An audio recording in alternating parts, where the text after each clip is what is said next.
here. They've probably got more than 50% of the map at this point in time, just thanks to that central location going up.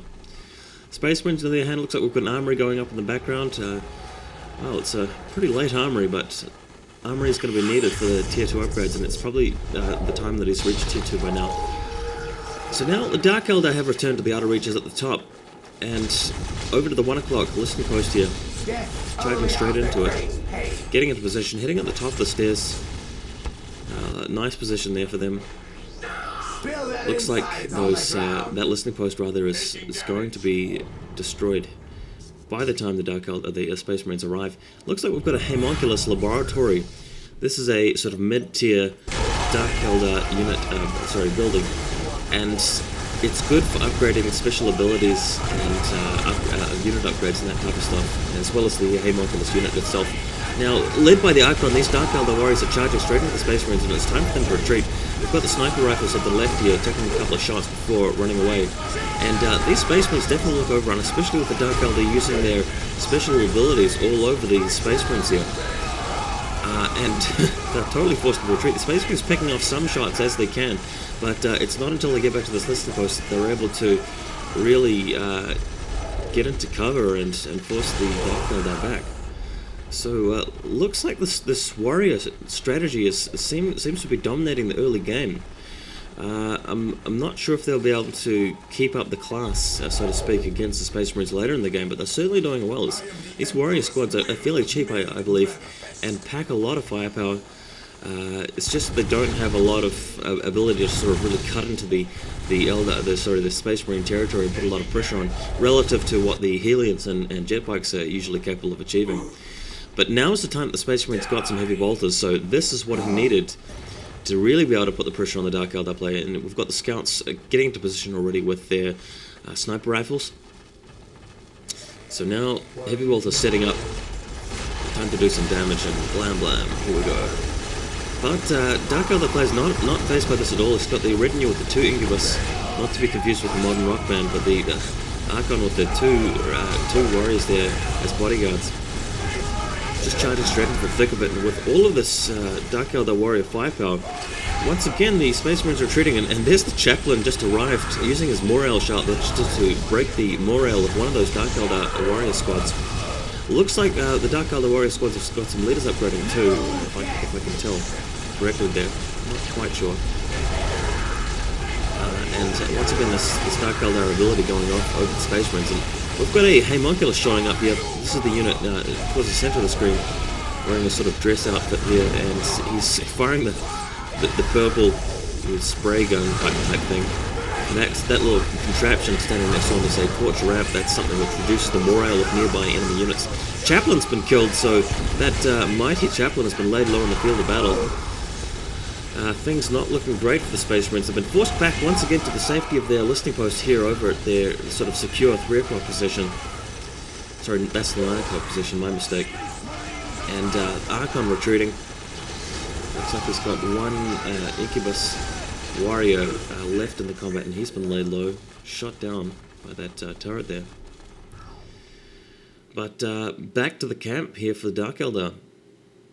I'll just be regathering their forces, and let's take a look at this homunculus up here. It's looking pretty evil. There's blades on the right hand, and yeah, show us your blades. And on the left hand, he's got this sort of putty stick.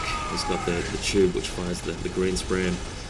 Meanwhile, there's a battle going on behind him, but he's more interested in posing for Bull's evil camera here and looking nasty. I'm the homunculus. But back to the combat. It looks like, again, the Space Marines just aren't able to hold ground when they're up against 3 squads worth of Dark Eldar warriors. And these Dark Eldar heroes are really making a difference. The Archon is such a good unit when in the thick of it with his little retinue there, polishing off the Space Marine squad. So things looking pretty bad for the Space Marines just in terms of getting ground, but we'll see what the Space Marine tech has to say once the Grey Knights show up, or the vehicles and so forth, because that's, I believe, when the Dark Eldar will have a bit more trouble. Maybe if he got some vehicles or some dreadnoughts or something like that, if he could afford them. resources are a little bit scant for the Space Marines here, because they've been spending a lot on reinforcing and so forth and upgrades. So I think dreadnoughts are out of the question at this point. But had he some dreadnoughts, then that would really go well, because the Dark Eldar don't really have any counter to vehicles at this point. And Dark Eldar counters to vehicles, just in general, aren't that great. You really need like Ravagers and Scourges with Dark Lances and stuff like that. But looking at the Dark Eldar base, we've got a White Cult Arena and a Dark Foundry going up, so the tech's really starting to kick in for the Dark Eldar. That map controller seems to have paid off for him. Well, it's not really map control as such, because it's still half and half. But he's not taken as many casualties, I feel, and he's not had to respend as much as the Space Marine player. So with Whitechers and the general upgrades from that building, as well as some vehicles showing up, I'm really interested to see what the Dark Eldar player has to offer later on in the game here. So there's Mr. Chaplain hanging out on the hill.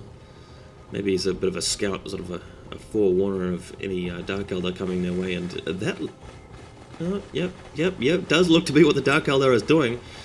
Heading down the road, and here's the Chaplain to greet them, firing like his plasma pistol, but he realizes he's outnumbered, so he's heading back to the relative safety of his friends. But oh my god, the Dark Eldar have actually used an ability here which traps the Chaplain for a few seconds, and here's the Space Marine player actually complaining on screen with a message here that he wasn't able to move, and the Dark Eldar player just reminds him here that the Archon has an ability which snares the Chaplain and prevents him from moving for a period of about 3 seconds. So that's how the Dark Eldar player was able to snipe that hero so quickly, and unfortunately the Space Marine player will have to respend some resources on getting him back. Heading over to the outer reaches here at the north, the Dark Eldar have headed all the way back, and seems to have ambushed a squad of Space Marines there, some scouts trying to sneakily take that critical objective at the 12 o'clock, and now it's time for them to start putting some pressure on this listening post.